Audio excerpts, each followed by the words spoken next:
Abimael Guzmán es un ex profesor de la Universidad Rural de Ayacucho. Es este personaje quien dio inicio a la etapa de Sendero Luminoso, el cual tuvo sus orígenes como un partido político de izquierda que luego pasó a ser un grupo terrorista. Sendero Luminoso en sí posee una ideología maoísta de carácter violento. Fue en 1980, en Ayacucho, donde se declaró la guerra del Estado peruano. Este último respondió la lucha armada violentamente, con lo que se impuso un régimen de terror, en el cual fueron asesinados miles de campesinos y autoridades locales. En 1980, con el ingreso de Belaúnde Terry a cargo de la presidencia, se retornó a un Estado democrático.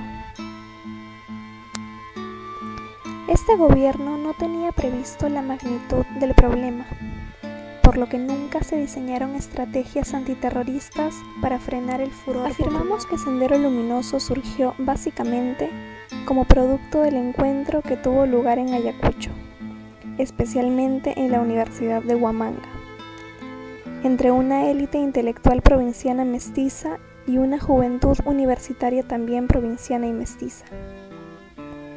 Añadamos que Sendero Luminoso es una organización política que asume como ideología una versión pura y dura, crecientemente fundamentalista, del marxismo-leninismo-maoísmo.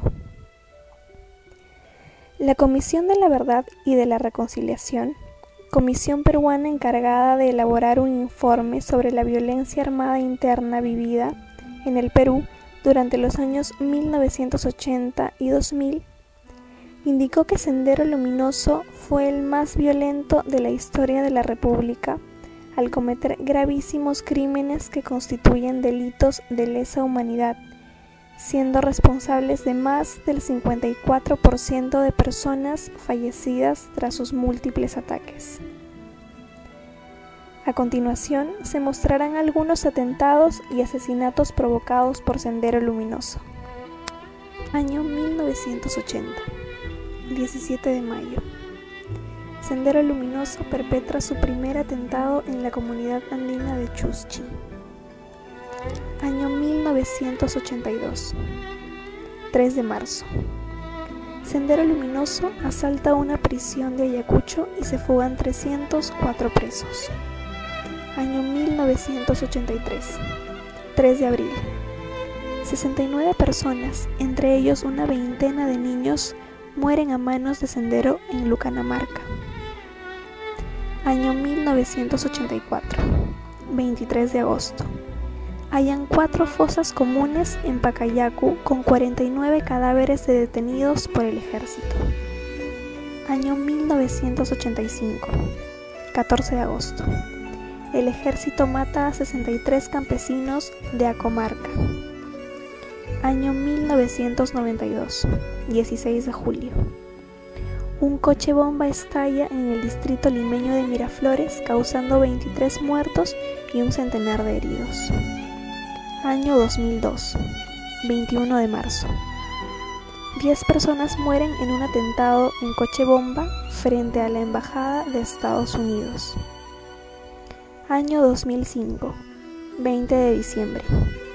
Miembros de Sendero Luminoso asesinan a 8 policías en la zona selvática de Aucayacu. Los atentados más resaltantes.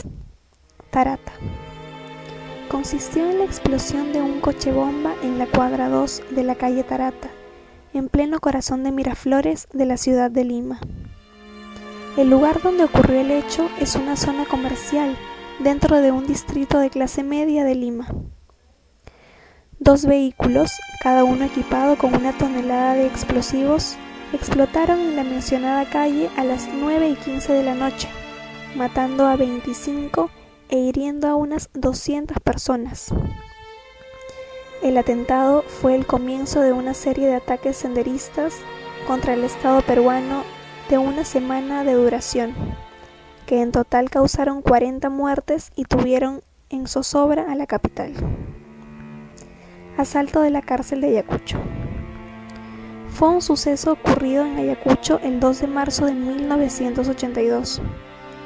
Como consecuencia de estos ataques, fallecieron 2 policías que pertenecían a la entonces Guardia Republicana del Perú y 10 subversivos, liberando a 70 senderistas y 304 presos comunes que habían aprovechado la oportunidad. Este fue el primer ataque estratégico de Sendero Luminoso y causó la primera reacción desmedida por parte de las fuerzas del orden. El general Vidal activó un plan de captura el 12 de septiembre de 1992. El líder senderista y cabecillas de esta organización terrorista fueron capturados en una casa de refugio. Captura. El 12 de septiembre de 1992, con Alberto Fujimori a cargo de la presidencia del Perú, marcó un punto de inflexión en la historia del Perú. Sin que nos diéramos cuenta, ese puede haber sido el principio del fin del siglo XX en nuestro país, un siglo manchado por la sangre y las dictaduras. Este año, el Grupo Especial de Inteligencia de la Dirección Nacional contra el Terrorismo comenzó a investigar varias residencias en Lima, dado que se sospechaba que los terroristas estaban usándolas como albergues. El 12 de septiembre del mismo año, el Grupo Especial de Inteligencia irrumpió en la mencionada residencia de Surquillo. En el segundo piso de la casa encontraron y arrestaron a Abimael Guzmán y a otros 8 líderes senderistas, incluyendo a Laura Zambrano y Elena Iparraguirre. Sendero Luminoso dejó muchas consecuencias en nuestra sociedad. Para ti, ¿cuáles crees que fueron estas consecuencias? La subversión tuvo lugar en el Perú en la década del 80 y el 90.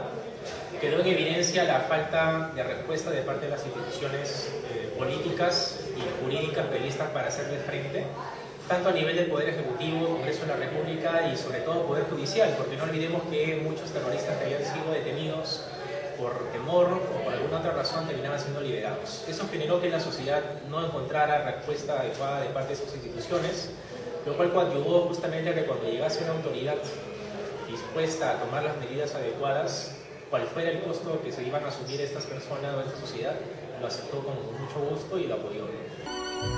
Un gran número de personas se muestran aún con temor por los efectos que ha causado Sendero Luminoso. Ellas no quieren volver a pasar por los mismos momentos de terror, por un campo de batalla en donde prácticamente lucharon por sus vidas. Este temor se debe a que un pequeño número de representantes de Sendero Luminoso continúa activo en la región del Bray, que es el verdadero epicentro de las batallas. En conclusión, el grupo senderista tuvo un comportamiento sistemático de terror. Sendero Luminoso actualmente se ha reducido. No obstante, aún quedan ciertas personas pertenecientes a este grupo ubicados en la Ceja de Selva, en el departamento de Ayacucho, y en la zona de La Guaitía, en el departamento de San Martín. Este grupo no excede en un total de 200 hombres en armas, liderado por el camarada Artemio. Por lo tanto, el Estado deberá prestar mayor atención social, económica, educacional y política a estas regiones para evitar futuros surgimientos de movimientos terroristas. Sin embargo, en la actualidad, no constituyen una amenaza para la seguridad de nuestro país, pero siempre y cuando los gobiernos que sustituyen al actual continúen y mejoren las políticas.